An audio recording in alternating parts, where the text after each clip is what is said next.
ಮೊನ್ನೆ ನಾರಾಯಣ ಸ್ವಾಮಿ ಅವರು ನಮ್ಮ ವಿರೋಧ ಪಕ್ಷದ ನಾಯಕರು ಮೇಲ್ಮನೆಯಲ್ಲಿ ಅವ್ರೇನು ಹೇಳ್ತಾರೆ ಅಂದರೆ, ಕಾಂಗ್ರೆಸ್ ನಾಯಕರು ಸುಳ್ಳು ಹೇಳ್ತಾ ಇದ್ದಾರೆ.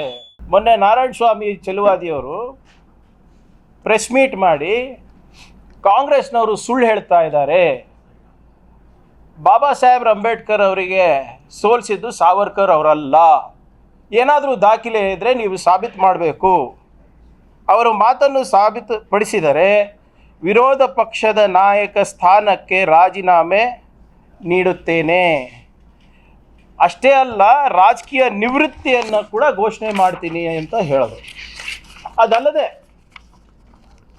ನಮ್ಮೆಲ್ಲರಿಗೂ, ಯಾರು AICC ಅಧ್ಯಕ್ಷರಿಗೆ, ಜಯರಾಮ್ ರಮೇಶ್ ಅವರಿಗೆ, ಮಾನ್ಯ ಮುಖ್ಯಮಂತ್ರಿಗಳಿಗೆ ಮತ್ತು ನನಗೆ 1,00,000 ರೂಪಾಯಿ ಬಹುಮಾನ ಕೊಡ್ತೀನಿ ಅಂತ ಹೇಳಿದ್ರು, ಸಾಬೀತು ಮಾಡಿದ್ರು. ಮಲ್ಲಿಕಾರ್ಜುನ್ ಖರ್ಗೆ ಮತ್ತು ಅವರ ಮಗ ಡಬಲ್ ಇಂಜಿನ್ ಸುಳ್ಗಾರರು ಅಂತ ಹೇಳ್ತಾರೆ. ಎಂಥ ಪರಿಸ್ಥಿತಿ ಬಂದಿದೆ ನೋಡಿ ಸರ್. ಇದೇ ಖರ್ಗೆ ಅವರು ನಿಮಗೆ KPCC ಆಫೀಸ್ ಬೇರರ್ ಮಾಡಬೇಕಾದಾಗ ಸುಳ್ಗಾರರು ಇರಲಿಲ್ವ? ನಾವು ನಿಮಗೆ ಸೆಂಟ್ರಲ್ ಗೌರ್ಮೆಂಟ್ ಬೋರ್ಡ್ನಲ್ಲಿ ಚೇರ್ಮನ್ ಮಾಡಿದಾಗ ನಾವು ಸುಳ್ಗಾರರು ಇರಲಿಲ್ವ?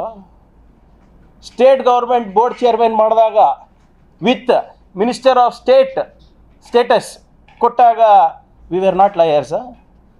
ನಿಮಗೆ MLA ಟಿಕೆಟ್ ಸಿಗಬೇಕಂತ ಒಂದು ಪ್ರಾಮಾಣಿಕ ಪ್ರಯತ್ನ ಮಾಡಿದಾಗ ನಾವು ಸುಳ್ಳುಗಾರರು ಇರಲಿಲ್ವ?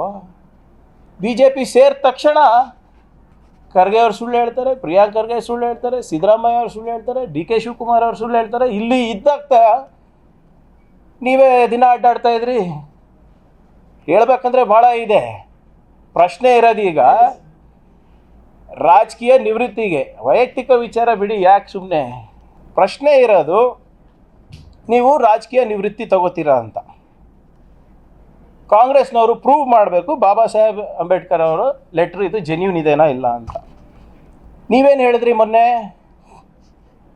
ಇದೇ ವಿಧಾನಸೌಧದ ಮೆಟ್ಲ್ ಮೇಲೆ ಪಬ್ಲಿಕ್ ಮೀಟಿಂಗ್ ಕರೀರಿ, ಅದು ಈ ಲೆಟ್ರ್ ಇಂಗ್ಲೀಷ್ನಲ್ಲಿದೆ, ಅದು ಚರ್ಚೆ ಆಗಲಿ, ಅದೇನಾದರೂ ಕರೆಕ್ಟಾಗಿದ್ದರೆ ನಾನು ನಿಮ್ಮ ಕಾಲು ಬಿದ್ದು ಕ್ಷಮೆ ಕೇಳಿ ನಾನು ರಾಜೀನಾಮೆ ಕೊಡ್ತೀನಿ ಮತ್ತು ರಾಜಕೀಯದಿಂದ ನಿವೃತ್ತಿ ತಗೋತೀನಿ ಅಂತ ಹೇಳಿದ್ದಾರೆ.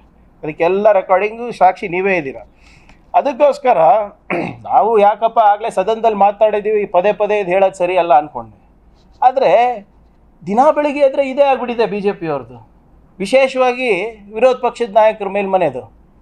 ಅದಕ್ಕೆ ನಾನು ಇದಕ್ಕೊಂದು ಅಂತ್ಯ ಕಾಣಬೇಕು ಅಂದ್ಬಿಟ್ಟು ಇವತ್ತು ಮುಂದೆ ಬಂದಿರೋದು.